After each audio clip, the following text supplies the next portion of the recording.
Good morning everyone. हम लोग पढ़ेंगे एक ऐसा टॉपिक माइक्रो इकोनॉमिक्स में जो बच्चों को बहुत ज्यादा परेशान करता है। And the topic is consumer equilibrium. जब हम लोग कंज्यूमर इक्विलिब्रियम पढ़ते हैं तो उसमें हम लोग दो अप्रोचेस पढ़ते हैं। First is marginal utility approach and second is indifference curve approach. ठीक, कंज्यूमर इक्विलिब्रियम दो approaches. First, marginal utility analysis. This was given by Professor Alfred Marshall. This was given by Professor Alfred Marshall और इन्होंने कहा जो हमको satisfaction मिलता है ना bye consuming a commodity can be measured in numbers, can be measured in numbers like 1, 2, 3 and as on. ठीक,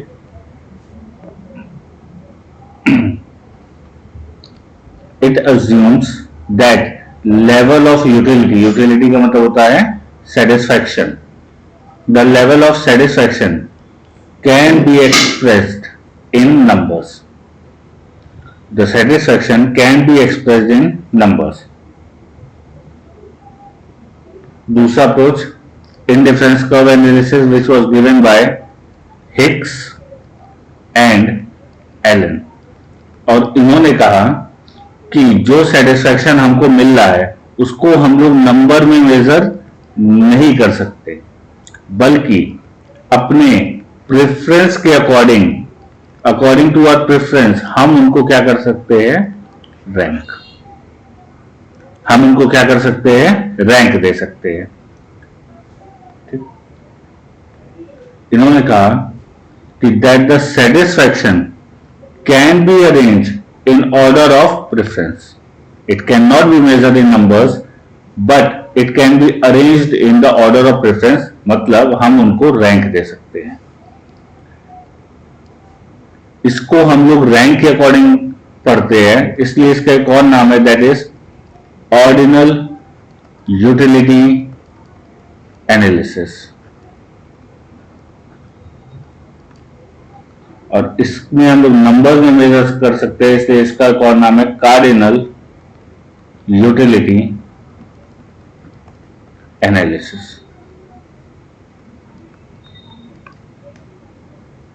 ठीक है, कोई दिक्कत? एक एक करके हम लोग पढ़ते हैं। What is consumer equilibrium? Consumer equilibrium होता क्या है? इक्विलिब्रियम का बहुत बेसिक सा मतलब होता है the point of rest. The point of rest मतलब एक कंज्यूमर कब आके रेस्ट करेगा, bye consuming more and more unit कब वो आके रुकेगा। ठीक है, consumer equilibrium refers to a situation where consumer get maximum satisfaction from spending his income. वो अपनी इनकम को इस तरीके से स्पेंड करने की कोशिश करता है ताकि उसको क्या हो, मैक्सिमम सेटिस्फेक्शन मिल सके। ठीक, मीन्स एक और अगर हम देखा जाए तो कंज्यूमर इक्विलिब्रियम में कंज्यूमर जो है वो अपने इनकम और सेटिस्फेक्शन को बराबर रखने की कोशिश करता है। वो इस तरीके से अपनी इनकम को स्पेंड करता है ताकि उसे मैक्सिमम सेटिस्फेक्शन मिल सके। ठीक है,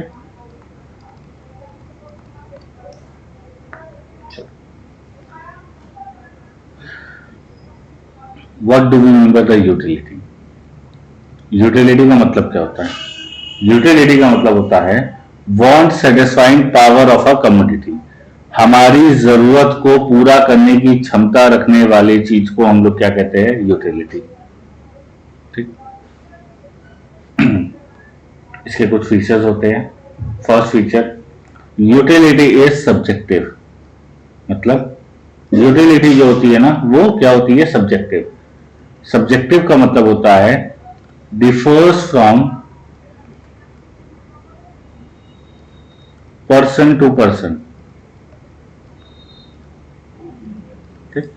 सब्जेक्टिव का मतलब होता है जो हमारी यूटिलिटी है ना, वो जो है वो पर्सन टू पर्सन डिफर करती है।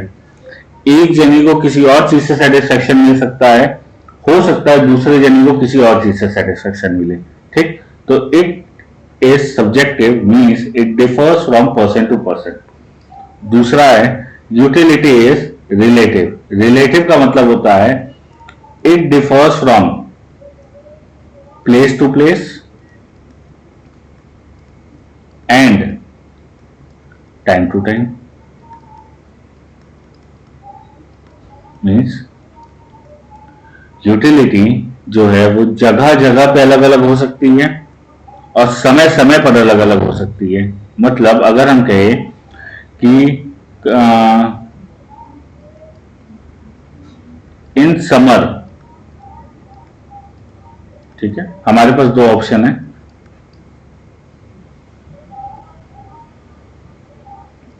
Cotton clothes and woollen clothes. In summer, इन दोनों में से हमको यूटिलिटी किसके अंदर मिलेगी, मीन सेटिस्फैक्शन कहां पे मिलेगा? The answer will B from cotton clothes. लेकिन अगर यही समर की जगह पे विंटर आ जाए, अब हमको यूटिलिटी कहां पे मिलेगी? The answer will B woollen clothes. Means ये समय समय पे डिपेंड कर रहा है कि हम लोगों को किससे यूटिलिटी मिलेगी। एक और एग्जांपल इसी से समझ लेते हैं।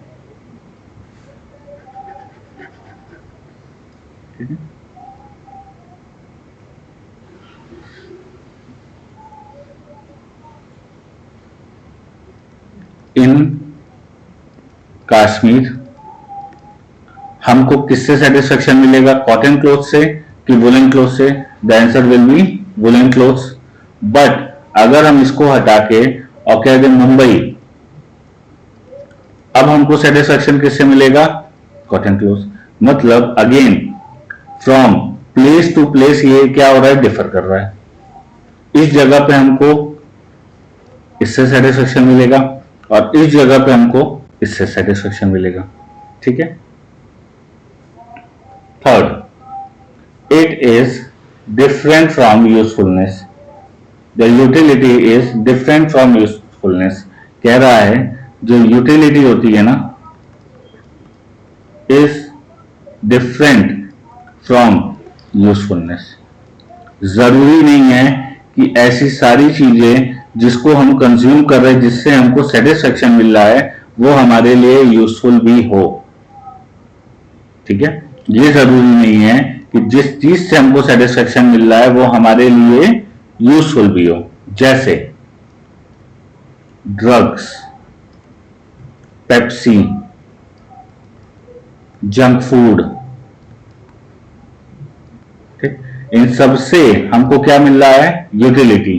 But is this useful to us? The answer will be no. ठीक है। Utility can not be measure in numbers. हम लोग यूटिलिटी मतलब सेटिस्फेक्शन को नंबर्स में मेजर नहीं कर सकते। क्यों नहीं कर सकते? कैसे बताएंगे हम लोग कि एक ग्लास ऑफ वाटर से हमको 100 यूटिल्स का सेटिस्फेक्शन मिला, 200 यूटिल्स का सेटिस्फेक्शन मिला, 300 यूटिल्स का सेटिस्फेक्शन मिला, एंड सो ऑन। ठीक, तो generally utility can not be measure in numbers. Next, utility has no legal और एथिकल कन्नोटेशन। मतलब यूटिलिटी को इससे मतलब नहीं है कि आपको सेटिस्फेक्शन जो मिल रहा है ना वो लीगल है कि नहीं। यूटिलिटी को इससे भी मतलब नहीं है कि जो आप जिस चीज से आपको सेटिस्फेक्शन मिल रहा है वो एथिकल है कि नहीं। ठीक, for example by consuming a drug we get a satisfaction. ठीक, मतलब druggist get a satisfaction, but is this legal? The answer is no. ठीक, ethical. By teasing someone somebody got utility means satisfaction, but is this ethical? Is this according to our moral values? The answer is no. So these are the some features of utility. ठीक है, utility is subjective मतलब कि person to person, place to place, person to person differ करती है। utility is relative means place to place and time to time differ करती है। जरूरी नहीं है कि जिस चीज से हमको यूटिलिटी मिल रही है वो हमारे लिए यूजफुल भी हो, इसको हम लोग नंबर में मेजर नहीं कर सकते हैं। और सेटिस्फेक्शन को इससे भी मतलब नहीं है कि जिस चीज से आपको सेटिस्फेक्शन मिला वो लीगल है कि एथिकल है, या दोनों नहीं है। हो सकता है हमको दोनों कोई ऐसा चीज हो जो लीगल भी नहीं है और एथिकल भी नहीं है, फिर भी हमको उससे सेटिस्फेक्शन मिल रहा है। ठीक है, अब दो टर्म्स आते हैं जब लोग यूटिलिटी पढ़ लेते हैं ना, तो उसके बाद दो टर्म्स आते हैं। First is total utility and second term is marginal utility.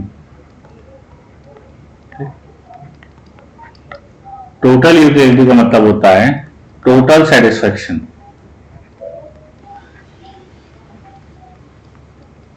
और मार्जिनल यूटिलिटी का मतलब होता है एडिशनल सेटिस्फेक्शन।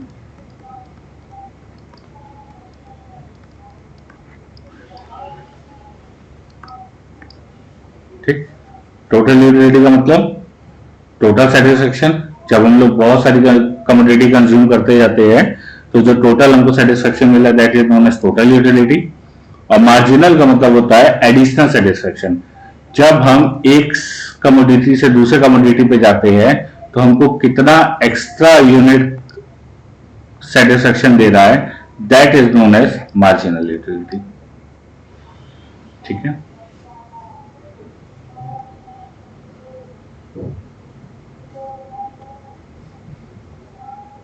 अब इस शेड्यूल से समझते हैं। ठीक है, जब हमने first unit of commodity consume किया तो हमको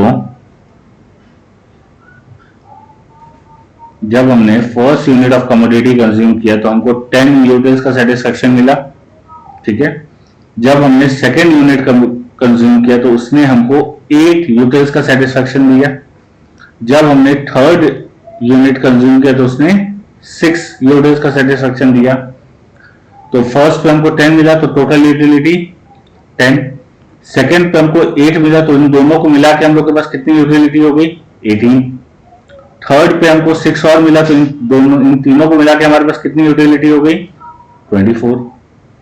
24 प्लस 4 28, 28 प्लस 2 30, 30 प्लस 0 30, 30 माइनस 1 29। ठीक है, तो as we go on consuming हमारी यूटिलिटी जो है वो क्या होती जाती है, कम होती जाती है। ठीक है, जब हम लोग ने एक कंज्यूम किया तो हमें 10 यूटिल्स का सेटिस्फेक्शन मिला। जब हमने एक और दो दोनों कंज्यूम किया तो हमें 18 यूटिल्स का सेटिस्फेक्शन मिला। जब हमने 1, 2 और 3 तीनों कंज्यूम किया तो 24, 1, 2, 3, 4 कंज्यूम किया तो 28 एज ऑन। तो total satisfaction we get is known as total utility. हर एक जगह से हम जितना एडिशनल हमको मिला that is known as additional utility. ठीक है,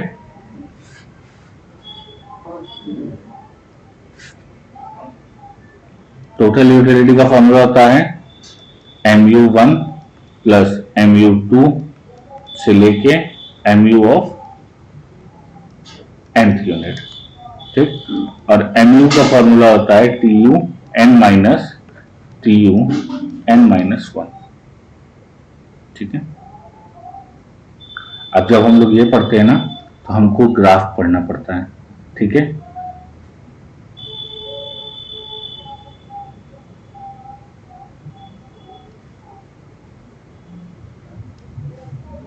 अब जब हम लोग टीयू को देखते हैं ना, ठीक है, समझना अच्छे से समझना इस चीज को कि जब हम लोग टीयू को देखते हैं तो टीयू लगातार क्या हो रहा है, बढ़ते जा रहा है, बढ़ते जा रहा है, बढ़ते जा रहा है, बढ़ते जा रहा है। फिर एक समय आया जब वो क्या हुआ कांस्टेंट, और फिर क्या हो गया डिक्रीज।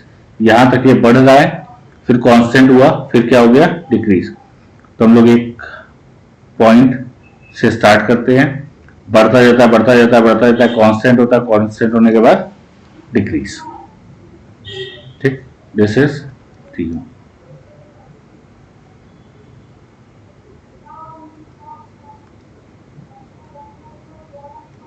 यहाँ पे समझते हैं, थोड़ा सा बड़ा मिलेगा हम लोग को जगह। ठीक है, बढ़ता गया, बढ़ता गया, बढ़ता गया, कांस्टेंट हुआ, कांस्टेंट होने के बाद decrease, this is known as TU. MU को देखेंगे तो ये देखो दोनों सेम पॉइंट से स्टार्ट हो रहे हैं, ठीक है, दोनों क्या हो रहे हैं, सेम पॉइंट से स्टार्ट हो रहे हैं,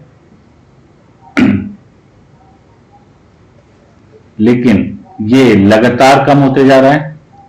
एक पॉइंट आ रहा है जब ये जीरो को टच कर रहा है उसके बाद नेगेटिव हो जा रहा है, तो ये कम होते जाएगा, कम होते जाएगा, कम होते जाएगा, जीरो को टच करेगा और फिर डिक्रीज हो जाएगा। ध्यान देने वाली बात यह है कि जब ये जीरो को टच करेगा, जब ये जीरो को टच करेगा तो हमारा टीयू क्या होगा, मैक्सिमम। तो हम लोग को बस यही चीज बस एक ध्यान देनी है कि जब हमारा टीयू मैक्सिमम होगा तो हमारा एमयू क्या होना चाहिए, जीरो। इस पॉइंट को हम लोग बोलते हैं पॉइंट ऑफ सैटिएटी,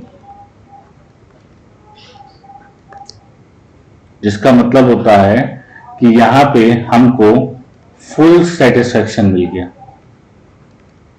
मैक्सिमम नहीं, फुल सेटिस्फैक्शन मिल गया, क्योंकि इसके बाद हमें जो सेटिस्फैक्शन मिल रहा है ना वो क्या होते जा रहा है, कम। ठीक, तो this is the graph of MU and this is the graph of TU. The point जहां पे एमयू जीरो होता है या टीयू मैक्सिमम होता है उसको हम लोग बोलते हैं पॉइंट ऑफ सैटिएटी या पॉइंट ऑफ सैटिएशन, जिसका मतलब होता है कि यहां पे हमको फुल सेटिस्फैक्शन मिल गया। ठीक है, चलो वेरी गुड। अब इसके बाद हम लोग पढ़ते हैं the next topic that is law of diminishing marginal utility, जिसको हम लोग प्यार से बोलते हैं लॉ ऑफ डीएमयू। ठीक है, लॉ ऑफ डीएमयू कहता है कि जैसे जैसे हम लोग एडिशनल कमोडिटी कंज्यूम करेंगे उससे मिलने वाला एडिशनल सेटिस्फैक्शन डिक्रीज होता रहेगा। It states MU from consuming each additional unit of a commodity declines as the consumption increases. ये कहता है कि फर्स्ट ग्लास ऑफ वाटर जब आप पियोगे ना तो आपको कुछ सेटिस्फैक्शन मिलेगा, जब आप सेकेंड ग्लास ऑफ वाटर पियोगे ना तो आपको उससे कम सेटिस्फैक्शन मिलेगा, थर्ड ग्लास ऑफ वाटर पियोगे तो आपको और कम सेटिस्फैक्शन मिलेगा। ठीक है, ये कुछ भी हो सकता है। जैसे पिछले वाले ग्राफ में हम लोग देखेंगे तो जैसे जैसे हम लोग कंजम्पशन को बढ़ा रहे थे ना, जैसे जैसे हम लोग कंजम्पशन को बढ़ा रहे थे ना, हमारा सेटिस्फैक्शन क्या होते जा रहा था, कम होता जा रहा था। ठीक है, कोई दिक्कत? चलो, जैसे जैसे हमारा सेटिस्फैक्शन बढ़ेगा वैसे वैसे हमारा मार्जिनल यूटिलिटी कम होता जाएगा। एक पॉइंट आएगा जब ये जीरो होगा उसके बाद नेगेटिव हो जाएगा। ठीक है, बिकॉज इट इज डिक्रीजिंग, तो हमारा जो ग्राफ बनेगा वो क्या होगा, डाउनवर्ड स्लोपिंग। लेकिन जब भी हम लोग कोई भी लॉ पढ़ते हैं, जब भी हम लोग कोई भी लॉ पढ़ते हैं तो देयर आर सर्टेन अजम्पशंस। बिना अजम्पशन के हम लोग कोई भी लॉ नहीं पढ़ सकते। ठीक है, तो the assumptions are consumer should be rational, he is able to think. ठीक है, he is able to think, utility is measurable. हम लोग जानते हैं कि यूटिलिटी को हम लोग नंबर में मेजर नहीं कर सकते, लेकिन यहाँ पे हम लोग को यूटिलिटी को मेजरेबल मतलब नंबर में मेजर करना, अज्यूम करना पड़ेगा, अदरवाइज लॉ ऑफ डीएमयू काम ही नहीं करेगा। इनकम हम लोग के कंज्यूमर की फिक्स रहती है, प्राइस जो होता है वो कांस्टेंट होता है, ना कि बढ़ता है ना घटता है। ठीक, मार्जिनल यूटिलिटी ऑफ मनी, कभी भी मार्जिनल यूटिलिटी मनी की जो है ना वो डिक्रीज नहीं होती है, इट ऑलवेज इंक्रीजेस।